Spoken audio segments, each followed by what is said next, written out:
The Sphinx, a majestic symbol of ancient Kemet, has been deliberately reduced in meaning. What was once a representation of the Son of God, a profound spiritual icon, has been degraded. This act is not accidental. It's part of a larger pattern of reinterpreting and diminishing African symbols, forcing us to reevaluate everything we've been taught about history and its impact on our lives. This deliberate distortion is a key to understanding how much has been hidden from us. Long before other narratives, African people documented the story of Asar, the first crucified and resurrected savior in recorded history. His narrative, alongside his wife Aset and son Heru, forms the original Trinity. After Asar's murder, his spirit impregnated Aset, a virgin, who then gave birth to Heru on December 25th, the same date as Asar. This profound story was written by African people over 4,000 years before similar accounts, with scenes still visible in Kemetic temples like Luxor and Philae. The iconic image of the Madonna and Child finds its true prototype in the ancient Kemetic depiction of Aset nursing her son, Heru. Thousands of these images were carved in the Nile Valley and later spread globally.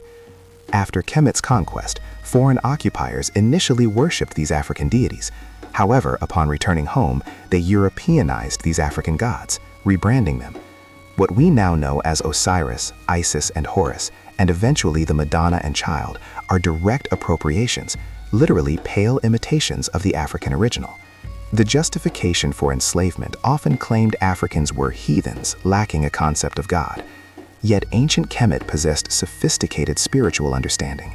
Consider the weighing of the soul, a scene found in countless temples and papyri. It depicts the resurrected Asar on the throne of judgment, determining a soul's fate. This profound concept of divine judgment and the afterlife was developed by African people millennia before it appeared in other traditions, challenging the narrative of African soullessness. In the weighing of the soul, the deceased stands before Ma'at, the embodiment of truth, justice, righteousness, balance, harmony, and reciprocity. Her symbol, the ostrich feather, is central. Anpu and Heru oversee the scale where the deceased's heart, believed to be the seat of the soul, is weighed against Ma'at's feather. The deceased recites the 42 admonitions of Ma'at, declaring innocence. If the heart is as light as a feather, a concept that persists today, it signifies a righteous life. Jehuti records this judgment, and Asar makes the final determination. The very concept of the angel, a winged human figure, originates from the image of Ma'at.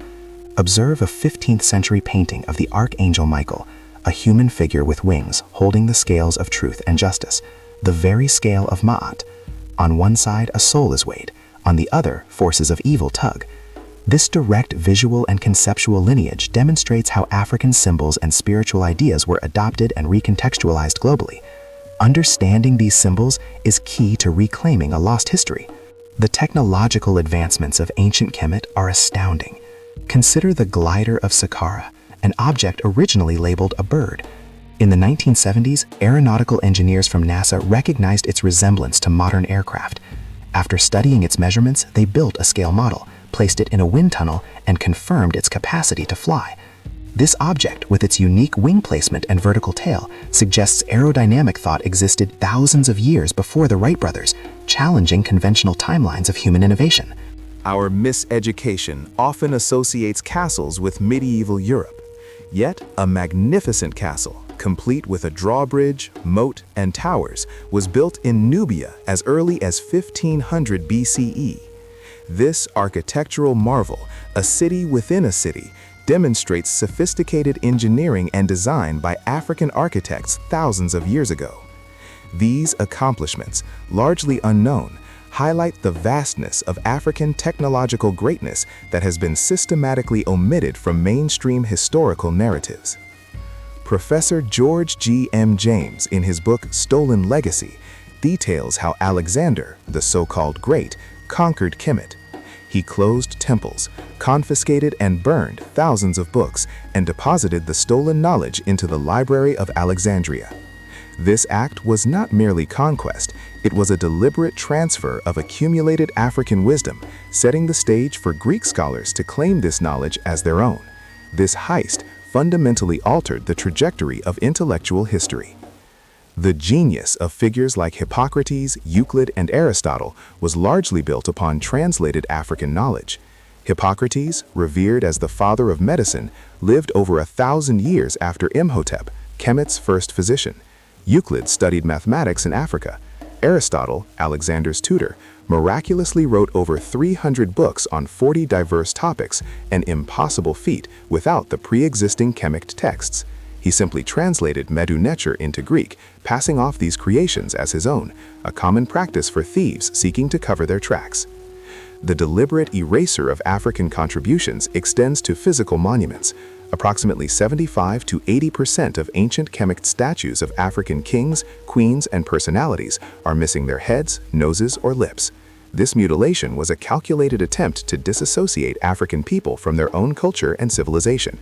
Curiously, statues carved during the Greek and Roman occupations, which depict European features, often remain intact. This selective destruction is a stark testament to the systematic effort to distort and deny Africa's true legacy.